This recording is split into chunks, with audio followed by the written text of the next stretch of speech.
Today he will be giving us an update on adult vaccines, and the rest of his bio is in the packets. Thank you.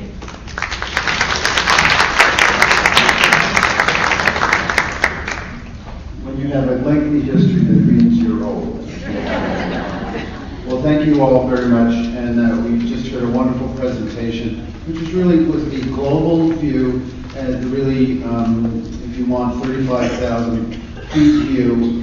Today we're talking about adult immunization, and I've chosen to pick on Zoster vaccination, not necessarily because I think it's the most important adult vaccination. It may or may not be, depending on certainly whether you've had a case of Zoster or Postherpetic Neuralgia or something like that.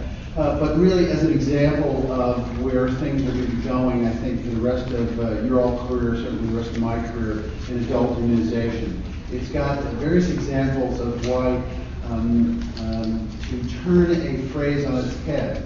As an internist, when I started managing maternal and child health in New York State, I can't count the number of times various pediatricians came up to me and said, you have to remember that children are not small adults.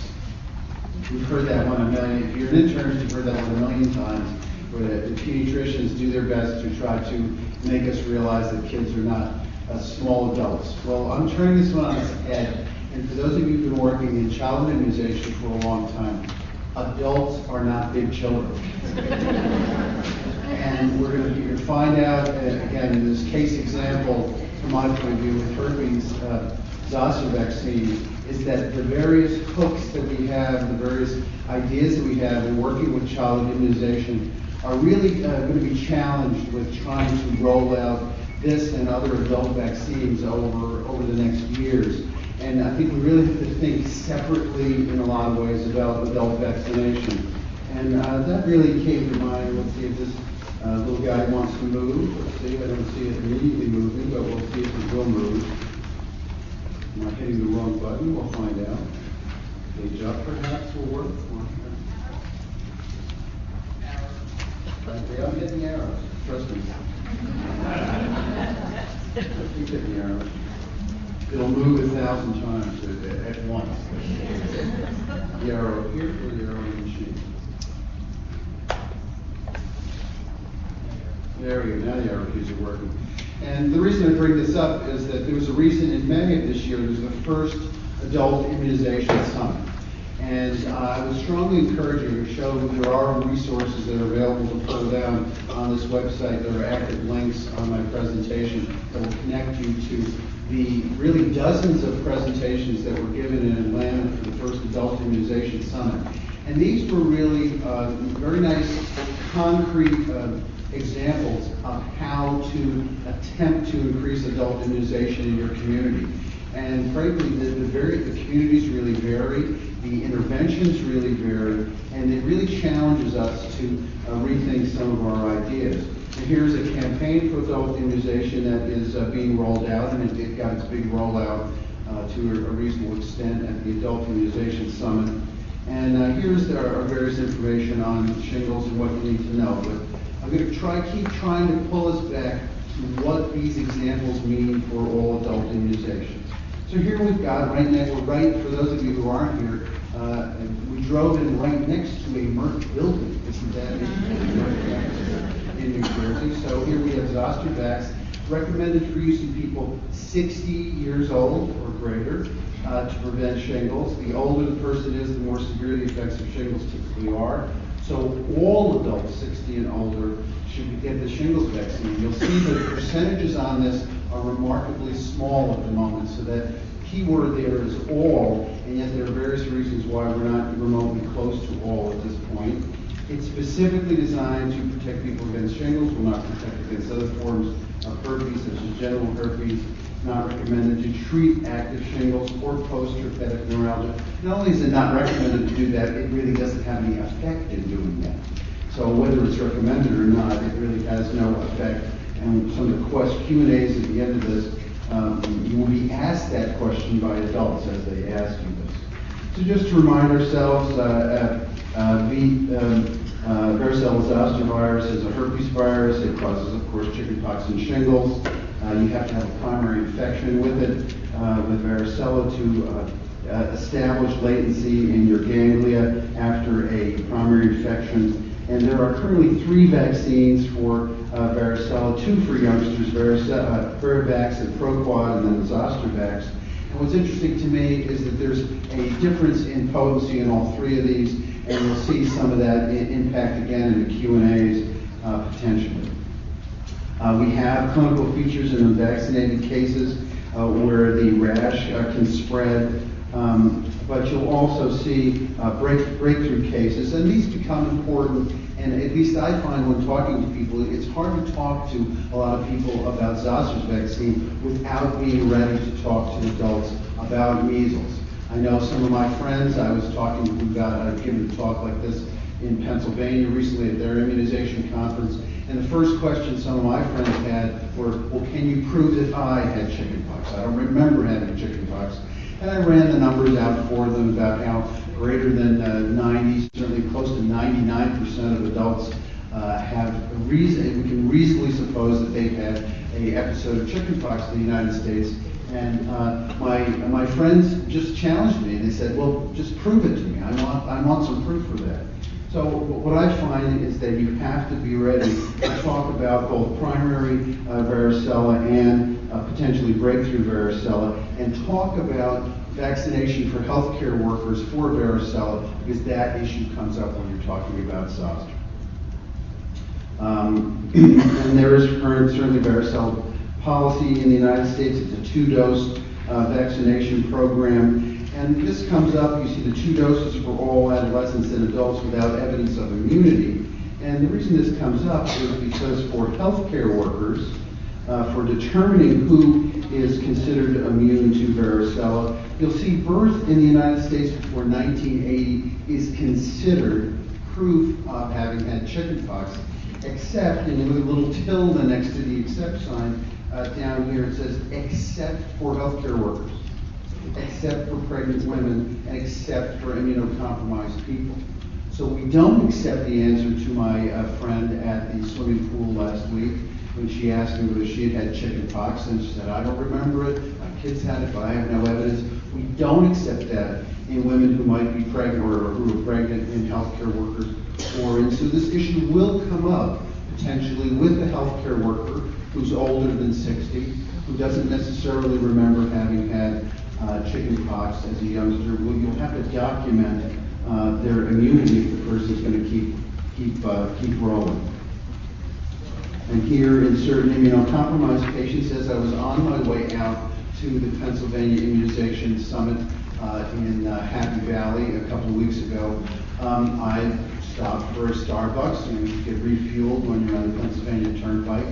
And there at the Starbucks was a young man who saw my immunization pin here that I had and wanted to know what I was doing, and I told him. He proceeded to tell me that he had an autoimmune illness and that he was on a long-term steroid dose of 20 milligrams of cortisone, wanted to know what vaccinations he needed and how long he had to wait after his various being on steroids. He didn't know when he was going to be off. He didn't know what his situation was. So these issues, giving both varicella and zoster in immunocompromised persons, is going to be another thing we're going to be talking about. And it's an example of how, when you're dealing with adults, all of their other conditions wind up swirling into the mix when you want to start vaccinating them. Youngsters are pretty nice this way. Youngsters don't have all these chronic conditions. At least they usually don't have all these chronic conditions. But most often when an adult presents to you, they're bringing something along with them to add to the mix and your confusion of trying to break through them. We saw a nice sign about vaccine hesitancy.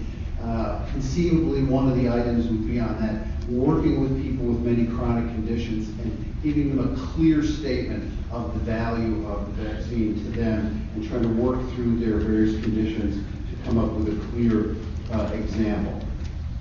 Another thing that the CDC, in talking about varicella and where it works with zoster, is that this whole issue of storage and handling We had a CDC presentation that day. We may hear about this later this afternoon from our CDC representative, is that people are storing vaccines in, shall we say, questionable circumstances. The whole idea, certainly physicians are among the bigger culprits in this issue of not using the best type of refrigerators. We use these old dormitory refrigerators, unfortunately, in a lot of circumstances. Or another question where people, because of reimbursement issues, are picking up their Zoster vaccine at their pharmacy and carting it to their physician's office. And these types of issues of refrigeration, of storage, it's hard for us to imagine that these are issues, but these issues come right back with adult vaccination. And without good storage in acceptable freezer units, standalone freezers that really maintain the cold chain, this is not going to work. So we have, you'll notice, unacceptable freezer units here, internal freezer door that's unsealed. There was this great picture that the CDC representative showed of a typical freezer where most of the space in that freezer was not acceptable to store the vaccine. There was a small part right in the middle of the freezer that was acceptable. So as we're pushing this out and trying to figure out how this works, you can't be sure after you've had your conversation with that adult about whether they need the vaccine. Depending on how they wind up procuring the vaccine, you may have done your best to pitch them, but they may have a trouble doing this. We'll talk about reimbursement in a second, but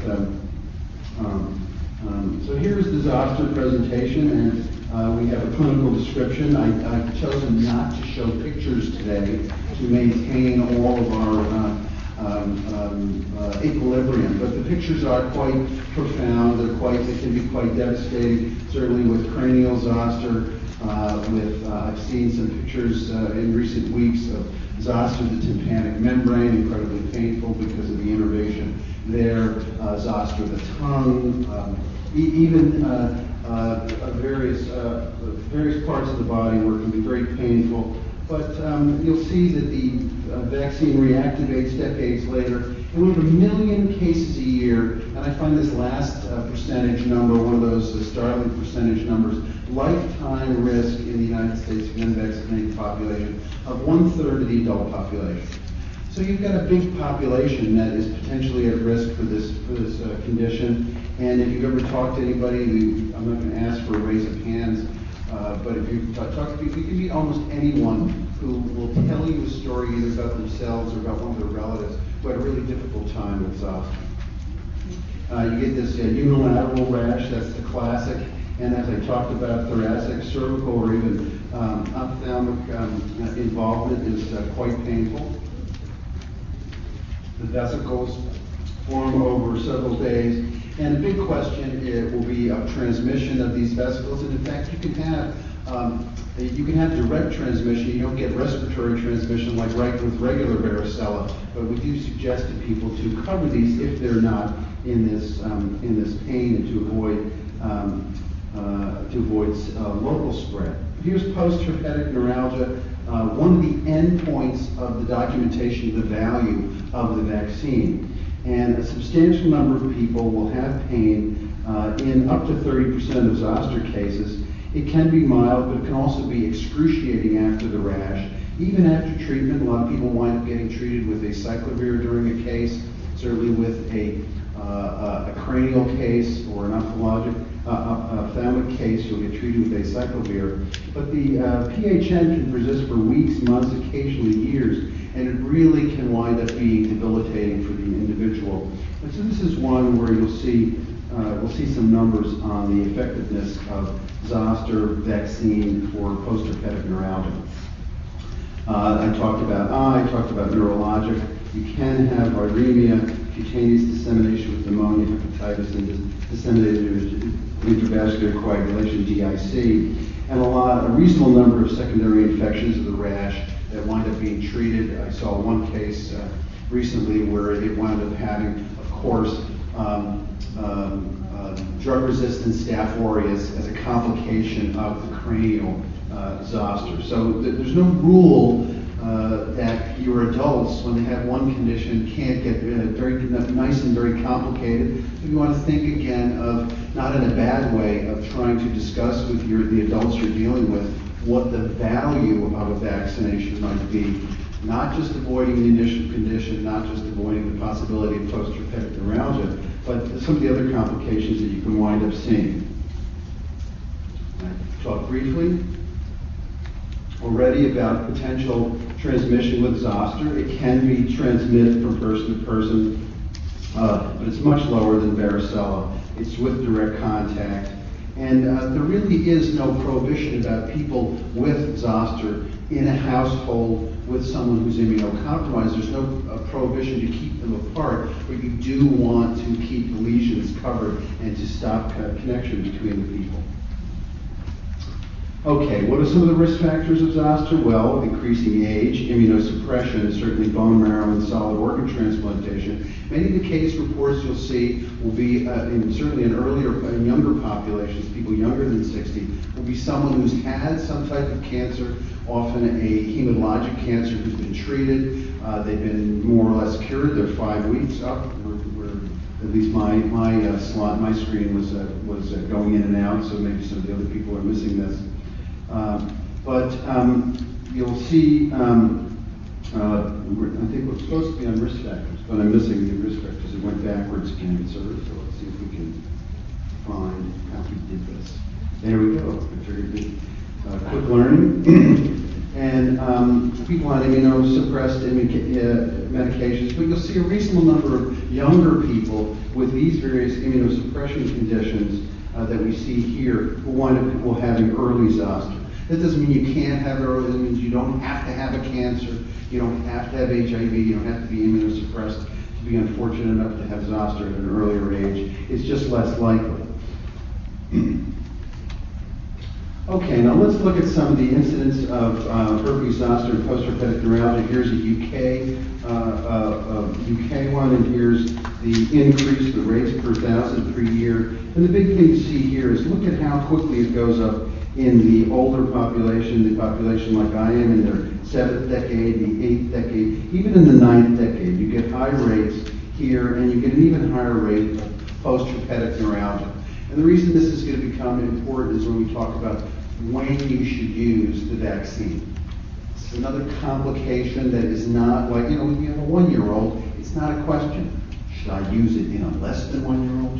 We have a nice nailed down schedule. With something like herpes zoster vaccine, you're going to have people asking for it earlier than the recommendation because it's available and approved for people 50 and older, but the CDC currently recommends it for people 60 and older. Why are they doing that? Get to the punchline before I even show you the slide. They're doing it because of this epidemiologic curve. You're seeing that the majority of the rate of the cases certainly are in people 60 and older. The majority of the rate of the cases for postherpetic neuralgia are in people 60 and older. So the balance at the moment is to save the vaccine, if you will, or use the vaccine in the people who are most likely to have both the primary condition, shingles, and the secondary condition, postherpetic neuralgia. That doesn't mean that's not going to change over time. That was reviewed last year by ACIP. We're going to hear a presentation on ACIP deliberations later today, and I think you're going to see that going back and looking at zoster and when it's going to be used is one of the issues that is hanging fire, as they said. It's going to be talked about later at ACIP. Now look at the zoster vaccination coverage. Now for those of you, again, who mostly deal with pediatric vaccinations, you actually can't process this slide. Look at how small the percentages are. We're not used to seeing percentages like this when we're talking about vaccine coverage. See, we're so happy in adult vaccination that it's gone from 2% in 2007 to all the way up to 10% in the National Health Interview Survey in 2009. How exciting, 10% coverage. And when we're talking about, we'd be hysterical in pediatric coverage if we were talking about these numbers. So we're really in a different ballgame. The good news from this side is you'll see that the various national surveys are actually looking at the data. Finding data on adult immunization coverage is also a challenge compared to pediatric coverage. One of the most interesting slides at the Adult Immunization Summit was how many states had immunization, online immunization ability, like we do here in New Jersey, and yet how few internists and family practitioners and OBGYN are either aware of the ability to use a immunization database or wind up using it if they are aware. So the question of getting data on our coverage in adult vaccination is a gigantic issue. If you think it's been hard getting pediatricians to fill out your forms in the New Jersey immunization database, wait till you start struggling with some of we internists who feel like we've been around the block 1,000 times and don't necessarily need to fill out all these forms. Okay, here's the vaccine. It's a live attenuated vaccine, and this is part of the issue here. It's 14 times more potent, pardon the expression, in terms of its material than the varicella vaccine. And this comes into issue where if people, I don't know in this room or listening to my voice would ever do this, but if people make mistakes about which vaccine they use. We now have 3 varicella vaccines, don't we? We have 2 pediatric vaccines or 2 vaccines for measles, and we have 1 for zoster, but it's possible someone not within the sound of my voice might make a mistake between one of those vaccines.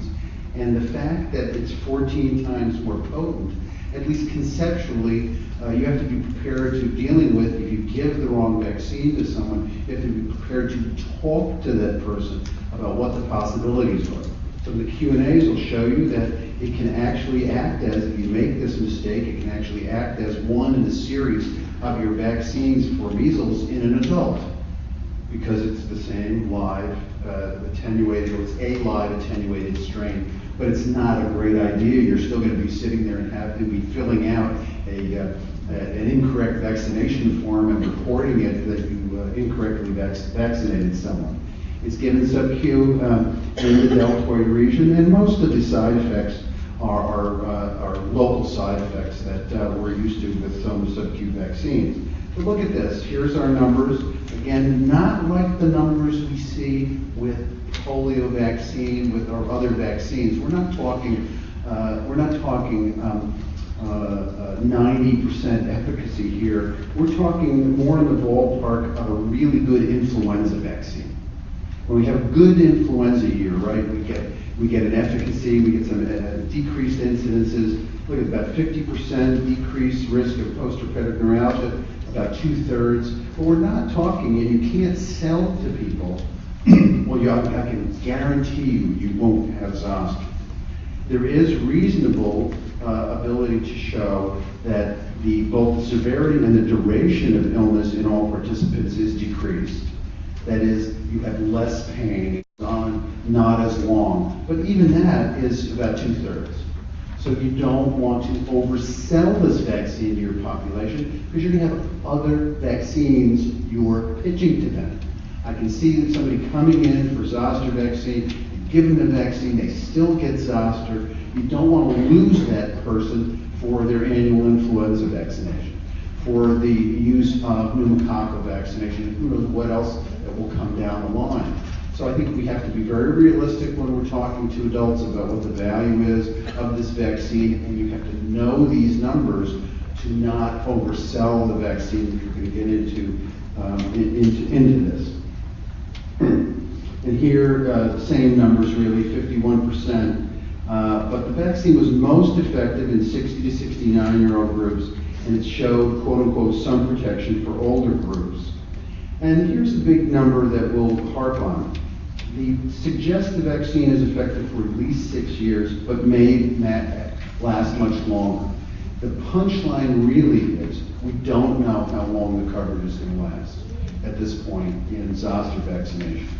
We saw the slide from the UK in terms of how many people, what the rates were. The rates kept going. They started in the 6th decade, they increased greatly in the 7th decade, but in the 8th decade, they were still high. So you're starting to think about, okay, I know it works for 6 years, and I've had adults ask me this. I'm 62, I'm taking the vaccine, you're telling me it works to 68. I'm hoping to live to 90. What do I do when I'm 68? And I think the answer at the moment is, we're not sure what happens to you if you take the vaccine now at 68.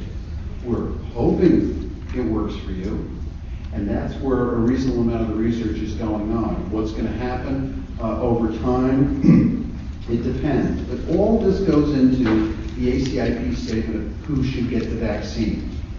The efficacy of the vaccine, the epidemiology of the illness, and then how long it's going to last goes into the most current ACIP recommendation, current as of certainly right now, but recommended last year.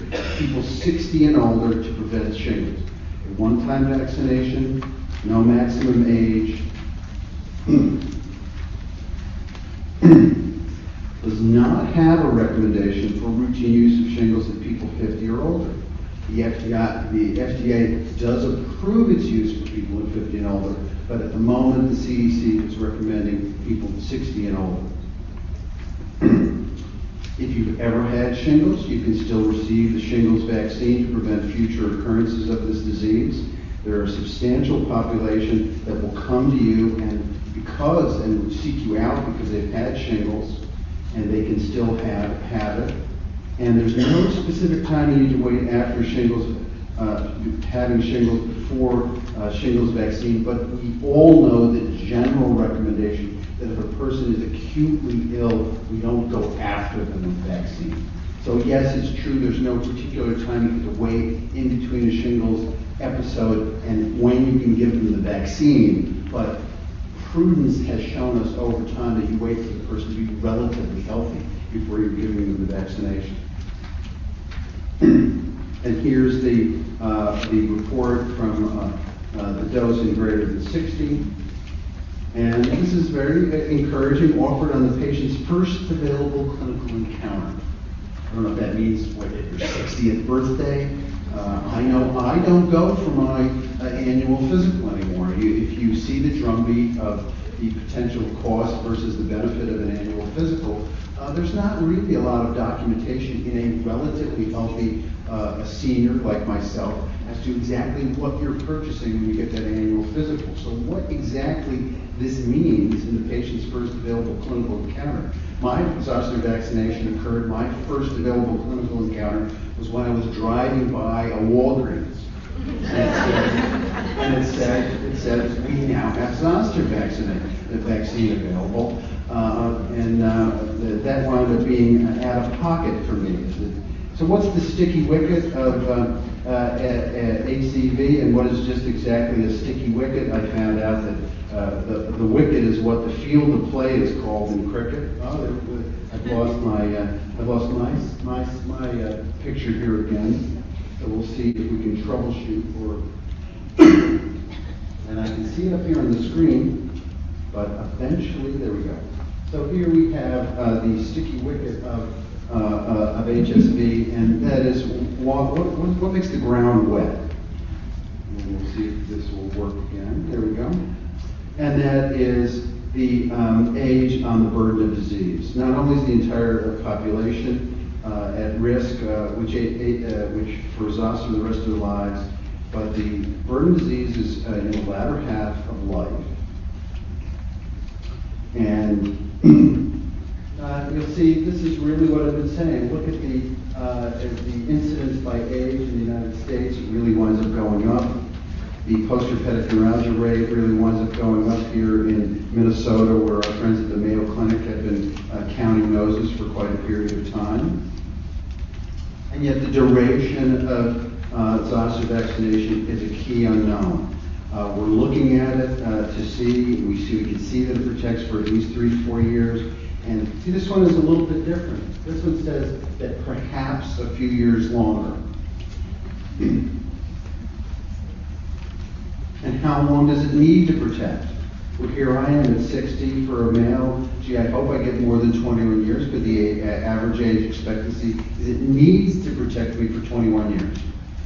Somebody who got it at 70 would needed to be protected for 14 years. Women get to live a little bit longer.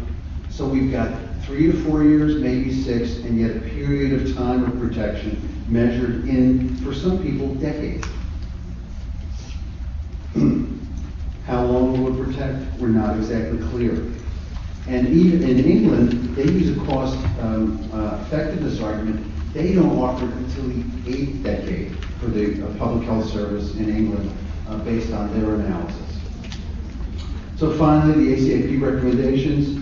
It can be administered simultaneously with influenza pneumococcal vaccine. You may see in the product insert, and you go online to the Merck site, people say, talk to your doctor about being immunized at the same time as other vaccinations. But a general rule of the ACIP, there are no vaccines in the United States that can't be administered at the same time. There are issues about whether you vaccinate later. You give someone a live vaccine when you give another vaccine. But the ACIP states you can give these vaccines at the same time of either influenza or pneumococcal vaccine. Whether or not you've got a prior history of zoster, not necessarily check varicella history unless the person is a healthcare worker. Who should not get the vaccine? Ever had a life-threatening or allergic reaction to gelatin, which is the neomycin or any other component of the vaccine? Might or might not be pregnant. And here we have HIV/AIDS, but really active HIV/AIDS. And one of the key areas of discussion is somebody HIV positive? Should they get the vaccine? Should they not get the vaccine? How do you schedule that? And I'm going to skip the side effects because I know we're running close to time. And I want to show you some of these resources for clinicians. And these really are very powerful resources. This is the American College of Physicians has an adult immunization initiative that you can go to and pull down a lot of information, as do our friends from the American Academy of Family Practice and ACOG. These are really the 3 biggies when it comes to providers in terms of adult immunizations, the ACP, the AFP, and ACOG. Here we have a campaign for adult immunization. You saw a picture of that. And I want to, again, sell as strongly as I can the materials available at the National Adult Immunization Site. Because these are presentations and detailed discussions on how to deal with many of the issues that you're going to run into when you're trying to do general adult immunization. There's a great Q&A site that if you go to, and some of the Q&As are appended to this presentation for you to read through at your leisure. There's also a great cost-benefit discussion of early vaccination. And for those of you who are device savvy, I've got this on my smartphone and my iPad. This is shots by the Society for the Teaching of Family Medicine. You can actually sit there and go and find out exactly what doses or what vaccinations are recommended for adults. And there's even an adult immunization advisor. Here's the STMN group, and I didn't realize we were active, but there it is, as good as any. And well, I'm not seeing it up there, but I'm seeing it on my webpage. So that's another good sign that we're done. So I want to thank you for this presentation, for the time today. I want to encourage you to keep thinking adults. And we'll have the rest of a great day. And we have time for questions now, or we'll be taking questions later. We can take a couple questions now. And they're probably going to wind up bringing them up to me. So thank you very much. Any effort to streamline the coverage? The insurance coverage is incredibly confusing. I wound up paying out of pocket when I went to that Walgreens because I didn't do, I provided, they walked me through on how I was going to do it, gave me all the paperwork.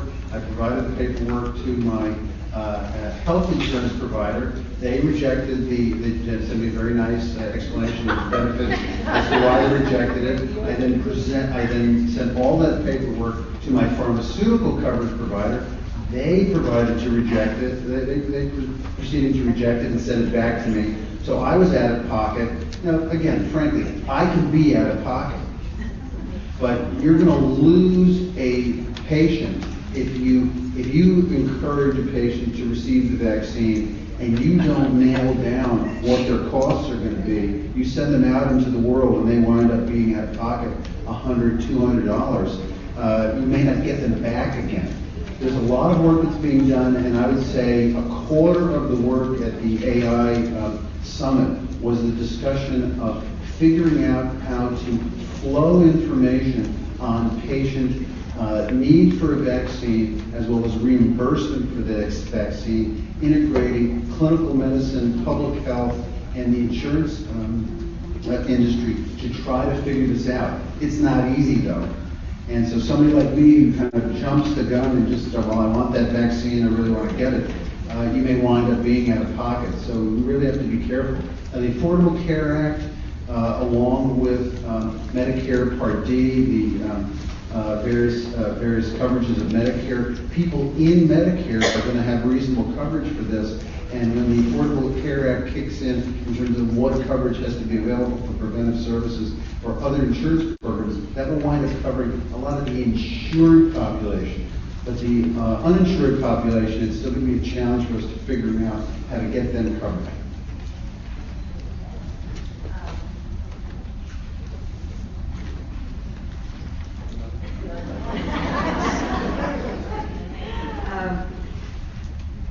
We accidentally gave a 47-year-old healthcare worker Zostavax instead of Verivax.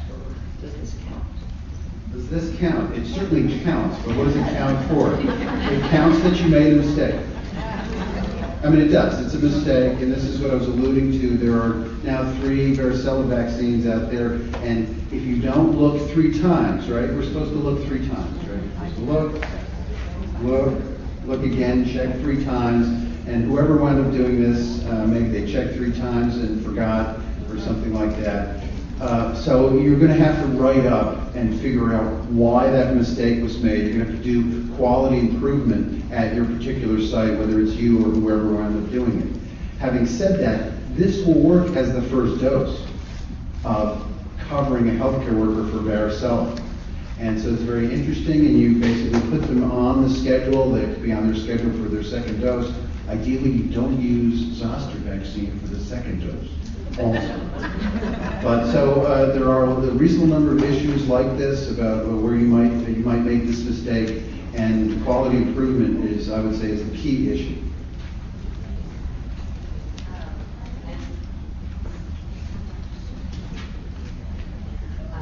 And vice versa here. If an adult age under 60 receives varicella vaccine, are they still able to receive Zoster vaccine? So the question is the other way around. The person made the mirror error, if you will, where they gave the varicella vaccine. And this would be 2 issues. The person has now received, first of all, you've made a mistake, you have to document your mistake and do your quality improvement to figure out why that mistake was made. Number 2, the person has received a live vaccine. And while the ACIP recommendation is that any 2 vaccines can be given at the same time, once you've received a live vaccine, you're going to have to wait for a period of time. The regular varicella vaccine is not going to protect against Zoster. You will tell the person, you do still need your Zoster vaccination, but I can't give it to you right now. You're going to have to wait, we're going to have to resequence, you're going to have to come back and receive your vaccine later. And can a long-term care resident receive Zoster, injectable flu, and pneumococcal vaccine on the same day? See, I don't know how many questions there were there. Yes, yes, and yes. And I keep harping on this issue that the ACIP recommends vaccinations that can be given at the same time. I love the idea that the question is that they're vaccinating people in a long-term care facility, I believe this was. That's where a lot of problems certainly with influenza and pneumococcal are going to be. And so they can receive that, and it's not going to be a problem to receive all 3, and it's not going to be a problem for the other residents that they're nearby.